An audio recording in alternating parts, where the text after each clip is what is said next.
பசும்பொன்னில் முத்துராமலிங்க தேவரின் நினைவிடத்தில் கூட்டாக மரியாதை செலுத்திய ஓ பன்னீர்செல்வம், டிடிவி தினகரன், செங்கோட்டையன் ஆகியோர் அதிமுகவை மீட்டெடுப்போம் என உறுதிபட தெரிவித்தனர்.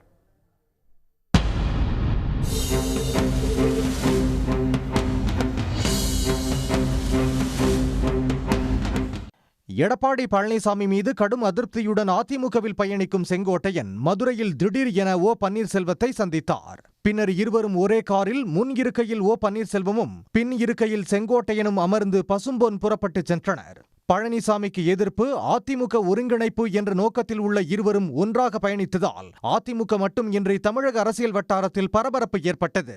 பின்னர் பசும்பொன் நோக்கி ஓ பன்னீர்செல்வம், செங்கோட்டையன் திறந்த வேனில் நின்றபடி சென்றனர். அப்போது இருவருக்கும் தொண்டர்கள் உற்சாக வரவேற்பு அளித்தனர்.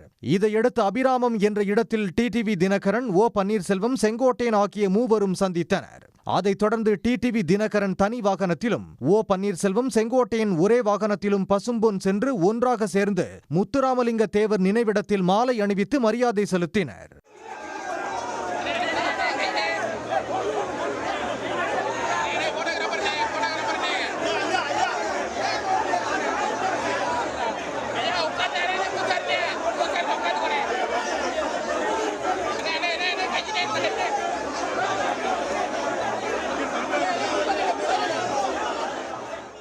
பின்னர் கூட்டாக செய்தியாளர்களை சந்தித்த அவர்கள் அதிமுகவை ஒருங்கிணைக்க சபதம் எடுத்துள்ளோம் என்றனர். தொடர்ந்து பேசிய டிடிவி தினகரன், 3 பேரும் இணைந்தே தேர்தல் பணியாற்றுவோம் என்றும் எடப்பாடி பழனிசாமி மட்டுமே தங்களது எதிரி எனவும் தெரிவித்தார்.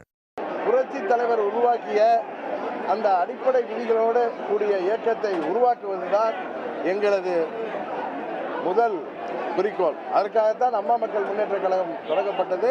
இன்றைக்கு நாங்கள் மூவரும் அந்த ஒரு எண்ணத்தில் தான் இணைந்திருக்கிறோம்.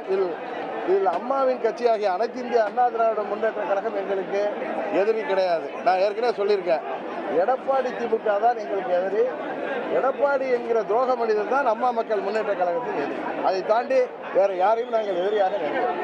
அண்ணன் செங்கோட்டையன் அவர்களும் அண்ணன் ஓபிஎஸ் அவர்களும் எங்களோடு கரம் கோர்த்து தேர்தலில் நாங்கள் எங்கள் பணியை ஆற்ற இருக்கிறோம். அதிமுகவில் பிரிந்திருக்கிற அனைவரும் ஒரே குடையின் கீழ் நின்று செயல்படுவோம் என்று ஓ பன்னீர்செல்வம் தெரிவித்தார். அப்போது 3 பேரின் ஆதரவாளர்களும் எடப்பாடி பழனிசாமிக்கு எதிராக முழக்கம் எழுப்பினர். இதையடுத்து பசும்பொன்னில் தேவர் நினைவிடத்தில் மரியாதை செலுத்திய சசிகலாவை ஓ பன்னீர்செல்வம், செங்கோட்டையன் ஆகியோர் சந்தித்தனர். உடனுக்குடன் செய்திகளை தெரிந்து கொள்ள சன் நியூஸ் பெல் ஐகானை கிளிக் பண்ணுங்க.